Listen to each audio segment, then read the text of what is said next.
Imagine going to sleep beside the person you love, only to find out years later that every night was a lie, that you were drugged, violated, filmed, not once, but over 90 times, by dozens of men, and you never knew.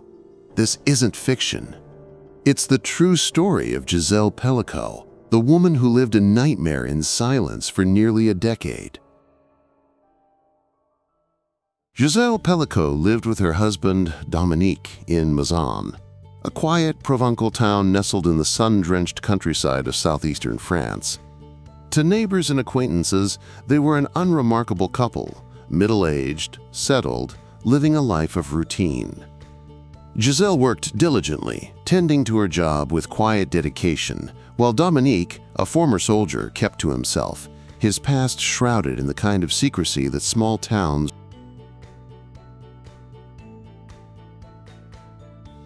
rarely question. They socialized just enough not to raise eyebrows.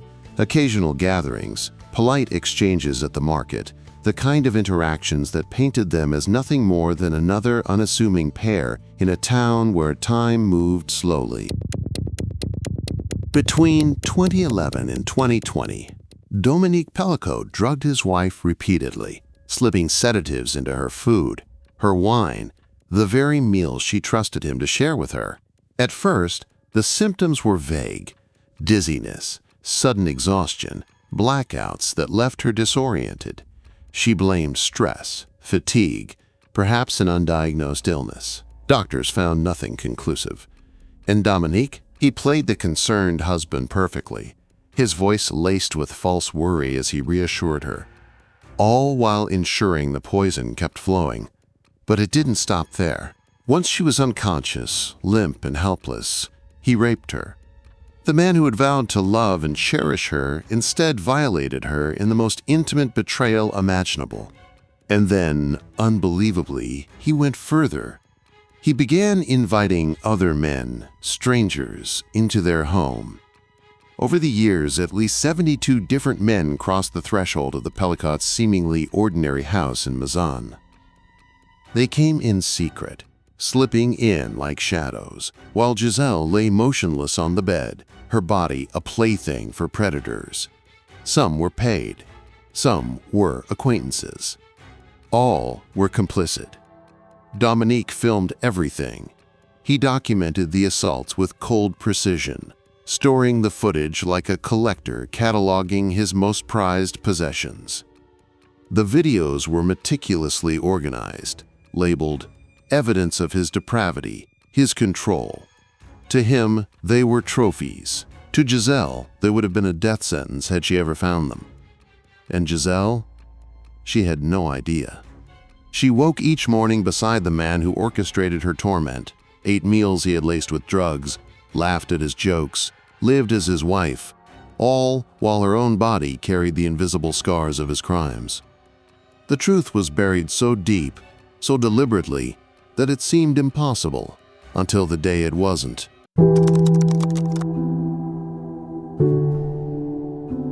In 2020, police arrested Dominique Pelicot, not for rape, but for voyeurism. It was supposed to be a routine case, a minor charge.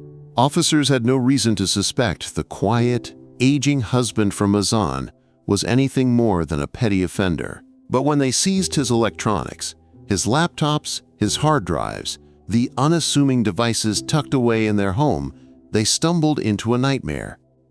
What they found stunned them.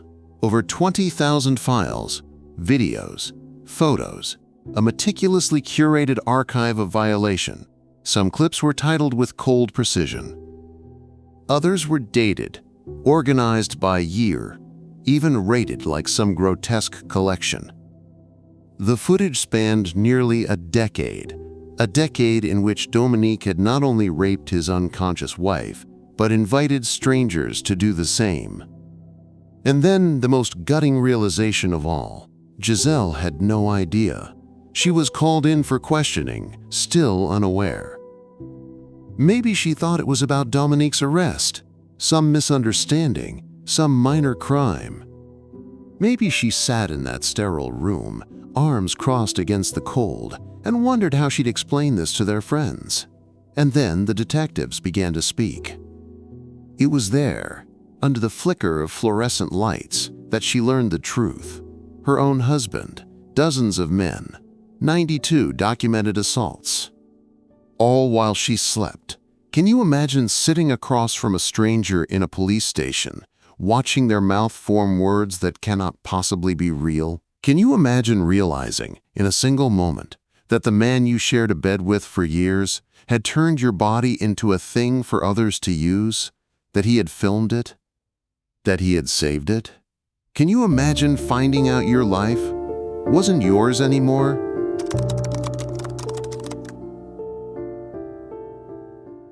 In December 2024, a French court opened what many called the most shocking sexual assault trial in modern European history.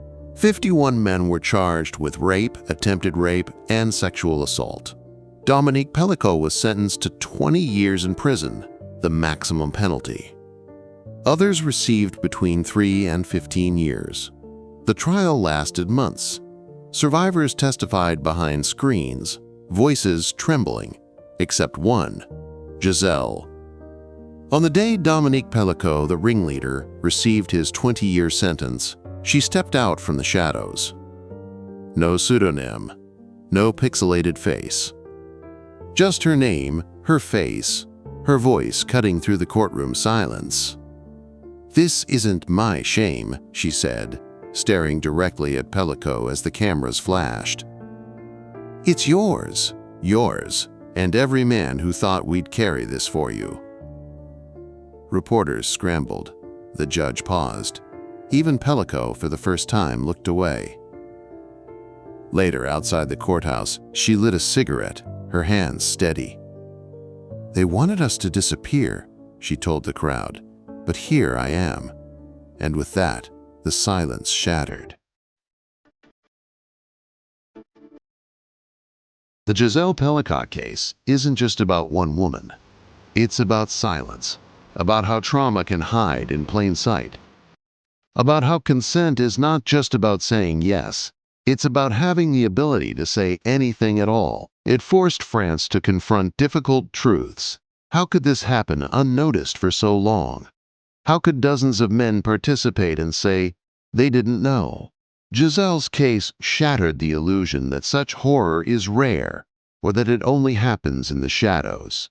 In standing up, Gisèle became more than a victim. She became a force. Survivors rallied around her. Politicians began re-examining legal definitions of consent. The conversation changed. Her story is not just horrifying, it's galvanizing. A reminder of how fragile safety can be, and how powerful truth can become when someone dares to speak it. Gisèle Pelicot's story forces us to ask uncomfortable questions. How many predators hide in plain sight? How many victims are still unheard? Her courage didn't just bring 51 men to justice. It exposed how systems protect abusers and silence survivors. But this is bigger than one case.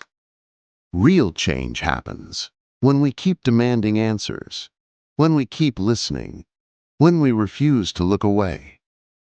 Like this video if you believe survivors. Subscribe for more untold stories of justice, and in the comments, tell me what part of Gisèle's story hit you hardest.